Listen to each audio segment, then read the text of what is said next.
Hola, este vídeo corto es una respuesta a una pregunta de Barto que me hace por el Messenger de Facebook. Pregunta si conozco algún método, algún instrumento para valorar la memoria prospectiva. Bueno, la memoria prospectiva es esa memoria que lanzamos hacia el futuro, ¿no? Sobre las cosas que tenemos que hacer en el futuro y que conlleva un mecanismo de tipo avisador, ¿no? En tanto que cuando llegue el momento futuro en el que tengo que hacer una acción, tiene que saltar el disparador que recuerde que ese es el momento en el que tengo que ejecutar y además recordar qué acción es la que tengo que ejecutar, ¿no? Por tanto tiene varios componentes. Siempre se ha relacionado este funcionamiento de la memoria prospectiva con el funcionamiento del ejecutivo central. Tuve la suerte hace algunos años de dirigir una tesis doctoral magnífica de Fabrizio Grandi, que ahora trabaja en Chile, él es chileno. Un saludo, Fabrizio. Sobre el tema. Y es verdad que experimentalmente se han propuesto diferentes tipos de paradigmas y que, bueno, experimentalmente tiene una cierta tradición, no mucha, porque no es un tema muy trillado todavía en la literatura, pero sí que tiene algo de evidencia acumulada. Sin embargo, clínicamente es algo que está muy mal evaluado habitualmente. Yo suelo incluir algún ítem, ahora explico cómo, en mis evaluaciones, que fundamentalmente basados en el ítem de la memoria prospectiva que propone Barbara Wilson en la River-Mead, ¿no? En la escala de River-Mead. Se puede hacer lo siguiente, y es que al principio de la consulta, de la evaluación, pues uno ponga, por ejemplo, algún tipo de avisador acústico y le diga al sujeto que cuando suene el avisador acústico, que se ajusta como para 40-50 minutos más tarde, pues tiene que recordar hacer alguna acción. También se puede hacer sin avisador acústico, es decir, al principio de la evaluación proponerle al sujeto pues que antes de salir de la consulta tenga que decir una palabra o que tenga que hacer alguna acción.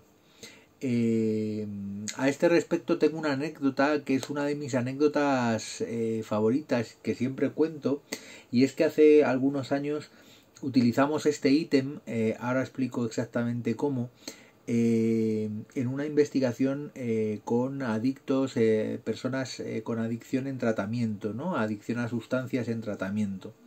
Y el ítem consistía en que el evaluador, al empezar la evaluación, le pedía al participante algún objeto personal. Había gente que daba pues la cartera o las llaves, gente que daba pues un paquete de tabaco con el mechero dentro. Bueno, pues algún objeto que tuviera habitualmente a mano. Y eso se guardaba en un cajón y se le decía al evaluado, al sujeto, que cuando terminara la evaluación, antes de irse, tenía que recordar pedírselo al entrevistador, al clínico.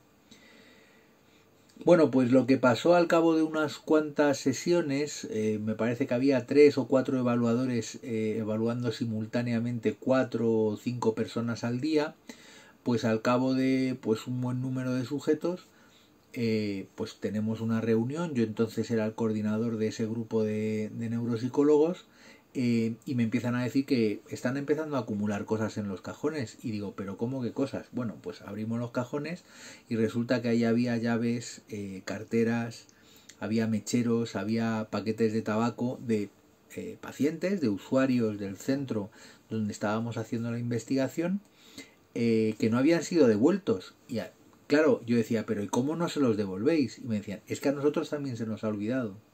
Y entonces esto introduce una idea muy interesante, y es que para evaluar la memoria prospectiva nosotros tenemos que tener memoria prospectiva. Y si hacemos algo así como pedirle un objeto personal y guardarlo nosotros, tenemos que acordarnos de dárselo, porque si no, sobre todo, especialmente si estamos trabajando con individuos amnésicos con dificultades especialmente disejecutivas, pues de alguna manera, entre comillas, se lo estamos quitando, ¿no? Porque muy probablemente se le olvide pedírnoslo.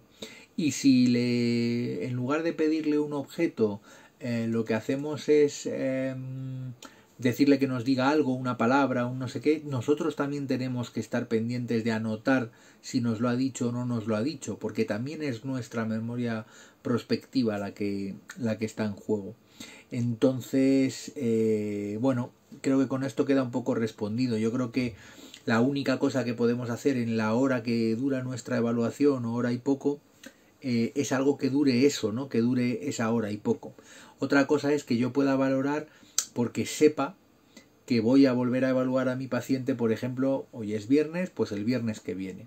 Entonces yo podría proponerle de un viernes para otro que me trajera algo o que hiciera alguna actividad o que el viernes que viene cuando entre por la puerta me diga una frase que tiene que recordar o algo parecido. Pero esto no siempre es posible porque en el contexto de la evaluación pues muchas veces tengo solamente una consulta y en esa evaluación pues tengo que proponer algo de memoria prospectiva que dure eso, 40 o 50 minutos máximo, que yo diga al principio de la evaluación para ser recordado al terminar. Y aún así, por fácil que parezca, pasa mucho, por eso se pierden tantos paraguas. Así que espero con esto, Barto, haber respondido la cuestión y seguimos. Un saludo.